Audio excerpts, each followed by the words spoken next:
വേദികളിലും അങ്ങനെയല്ലായിരുന്നു. അതങ്ങനെ തന്നെ ആയിരിക്കും. എന്ത് മോശപ്പെട്ട ചോദ്യമാണത്. നിങ്ങൾക്ക് വല്ല ഉദ്ദേശമുണ്ടോ? നിങ്ങൾ എക്സിറ്റ് പോൾ മുതലേ എനിക്കിട്ട് ഒരുപാട് താങ്ങുന്നുണ്ട് കേട്ടാ. നിങ്ങളുടെ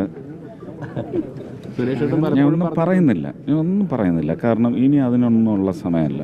പിന്നെ ഒരു ഉത്തരവാദിത്വം ഏറ്റെടുത്തിട്ടുണ്ട്. നിങ്ങളുടെയൊക്കെ പിന്തുണയോടെ തന്നെയാണ് അതൊക്കെ സത്യസന്ധമായി അതിൻ്റെ വാർത്തകൾ പുറത്തു വരേണ്ടതും ജനങ്ങളിലേക്ക് അത് ഗുണകരമായി വന്ന് ഭവിക്കേണ്ടതും.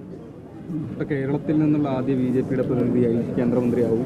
അല്ല, അങ്ങനെ അതെല്ലാം കഴിഞ്ഞു. അതൊന്നും ഒരു ആടയാഭരണമല്ല. ഒരു ഉത്തരവാദിത്വം മറ്റേതൊരു തിരഞ്ഞെടുക്കപ്പെടുന്ന ദേശീയ ഭരണത്തിൻ്റെ ഭാഗമാവുന്ന ഒരു പ്രതിനിധിയുടെയും ഒരു അലങ്കാരം മാത്രമേ എനിക്കുള്ളൂ. ഇനി അത്രയും